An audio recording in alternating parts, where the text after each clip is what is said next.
Who is Mystery Babylon? A lot of people have written books about America, even Islam being Mystery Babylon of the book of Revelation. Did you know that God told us exactly who Mystery Babylon is? He literally gave us a checklist. Would you like to see for yourself? Hi, I'm David Daniels from Chick Publications. See, when God tells us a mystery, we can be sure of two things. One, God knows all about it. And two, we won't know about it without Him. Mysteries are what Jesus called the parables when He interpreted them clearly for His disciples. Here, Matthew 13:11, Jesus here, He answered and said unto them, because it is given unto you to know the mysteries of the kingdom of heaven, but to them it is not given. So parables were spoken to keep stuff hidden from closed-hearted people, but mysteries of the kingdom of heaven, those are God's secrets revealed as much as the faithful are able to bear. God has already known and always known everything. So God can talk about things as already completed even when they aren't for us. In Romans chapter 4, verse 17, it says, God, who quickeneth the dead, and calleth those things which be not, as though they were. That's why in Genesis 17:5, God said to Abraham, a father of many nations have I made thee, when he only had Ishmael. In the same way, God talks about the whore of Babylon as a fully established reality. All we see is one piece at a time, but God sees the completed puzzle, and He tells us about that completed puzzle.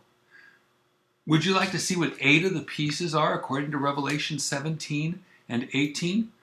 Here is a very simple list. If you want a more detailed answer, look at chapter 16 of Why They Changed the Bible. I've arranged the fulfillments in historical order so that you can see the development. Okay? Number 1, 7 mountains. And here is the mind which hath wisdom. The 7 heads are 7 mountains on which the woman sitteth. In the 300s BC, the Servian wall was built as a defensive wall around 7 hills. The Aventine, Caelian, Capitoline, Esquiline, Palatine, Quirinal, and Viminal. These became the 7 hills of Rome. So Rome is called the city on 7 hills. Number 2, purple, scarlet, and gold. Revelation 17:4.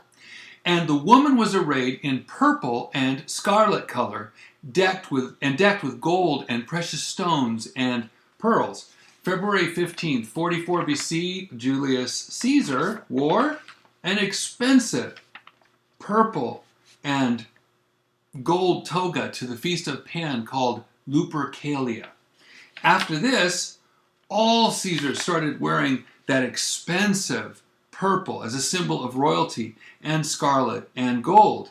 This continued right down into the Roman Catholic clergy, becoming commonplace in 500 AD. But nobody dressed better than the Pope.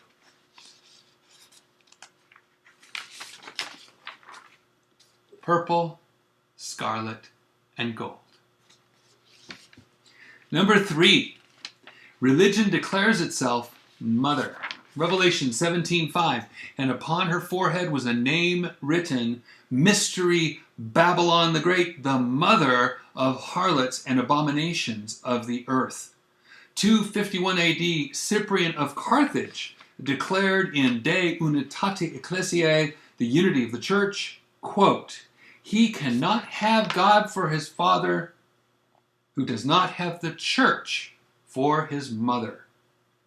The religion of Roman Catholicism after that took on the name Mother Church. 431 AD,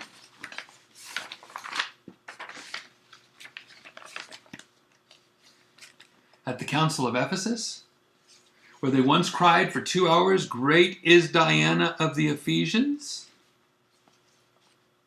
Acts 19:34. They now exalted Mary as the Theotokos, the bearer of God, or the mother of God. And often, becoming Roman Catholic is said to be coming home to Mother Church, or coming home to Mary. I have some books on that. Revelation 18:7, the whore of Babylon says, "I sit as a queen." Is it any coincidence that the Catholic Mary is also called the Queen of Heaven? Number 4, her seat on one of the 7 mountains. Revelation 17:9. And here is the mind which hath wisdom.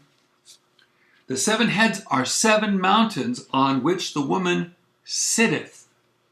Vatican Hill is not one of the 7 hills of Rome, but listen to this. In 313 AD, Constantine gave the Lateran Palace on Caelian Hill to the Bishop of Rome. It became and still is the ecclesiastical seat of the Bishop of Rome, the Pope. And that's not all. 324 AD, the first basilica was built, called St. John Lateran. In it is a throne called the cathedra, which is a seat or a chair with arms, for the Pope. Number 5, drunk with the blood of the saints, Revelation 17:6. And I saw the woman drunken with the blood of the saints and with the blood of the martyrs of Jesus. And when I saw her, I wondered with great admiration. Look at this list here, right here. 1184 AD, the Synod of Verona says you can burn heretics at the stake. 1215 AD, starting at that 4th Lateran Council, the Inquisition was formed. After that, does anyone want to dispute the millions of victims tortured and killed in the name of the Pope, the Mary Goddess, and the Eucharist wafer? Even if the killings weren't done at Rome. Roman Catholicism was responsible. This chart, by the way, comes from Did the Catholic Church Give Us the Bible? Truly, she was power mad, drunk with the blood of the saints. Revelation 18:24, and in her was found the blood of prophets and of saints and of all that were slain upon the earth. That's 5 so far. Can you think of anyone else that would be batting 1,000 at this point? Number 6, a city that reigns over the kings of the earth. And the woman which thou sawest is that great city which reigneth over the kings of the earth. Walk with me on this. Unum Sanctum, 1302, Pope Boniface VIII came up with the ex cathedra doctrine, that means it's authoritative, of the 2 swords. The spiritual sword and the temporal or terrestrial sword. Human government, that is. Boniface VIII, the Pope, declared, quote, in this church and in its power are 2 swords, namely the spiritual and the temporal. Both, therefore, are in the power of the church. Then he said the church was the highest power of all. And, quote, if the highest power of all err, it can be judged only by God and not by man. What he's saying is that the Pope of Rome has dominion over all the governments of the world and is responsible only to God. February 11th, 1929, the signing of the Lateran Accords declared Vatican City as a sovereign city-state, so that it was both a city and a country, with its ruler, the Bishop of Rome, the Pope, and it's called a sacerdotal monarchical city because it is both a religious body and it has a single ruler over it. So since 1929, most countries of the world have come to the Vatican to have a private audience with the Pope. And Rome, of course, has its ambassadors to most of the nations of the world. Can anyone deny the massive influence of Rome in world politics? Think about this. If the government does not please the Pope, there's a bunch of ambassadors, take a look at that. If the government does not please the Pope, the Pope can then tell all his followers not to obey that government. And a government does not work without the people. So, world leaders listen to the leader of the largest religion of the world. That's to say nothing about the centuries of the anything but Holy Roman Empire and all the kings who either gained power or lost it because of the Pope's word. And now, since 1929, it is a city and a country. Number 7, nations fornicating with the whore. Revelation 18:3. For all nations have drunk of the wine of the wrath of her fornication, and the kings of the earth have committed fornication with her. All of Revelation 18 describes the amazing wealth and trade with nations of the earth. People make nice with the whore, get drunk with her, and then they let her pour out her wrath on the saints. After all, the only people going against the whore of Babylon are the saints. Pope Francis I just said that the only people who are causing the troubles of the world are fundamentalists. You know, Bible believers. Number 8. This is the last one. Amazing wealth and trade. Revelation 18:3. The merchants of the earth are waxed rich through the abundance of her delicacies.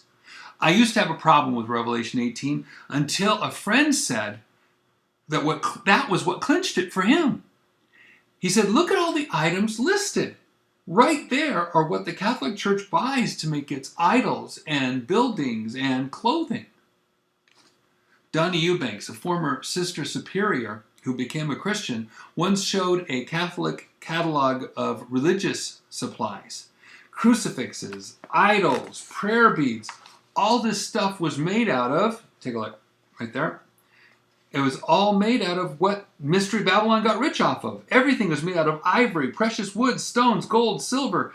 That's what she sells. And of course, the souls of men. Think about these people.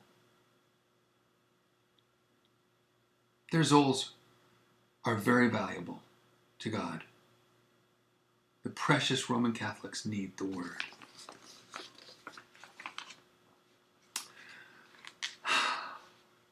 I've just listed 8 separate points in Revelation 17 and 18 that are clearly true about Roman Catholicism. I arranged them in chronological, historical order for you. You can check every single one of them yourself.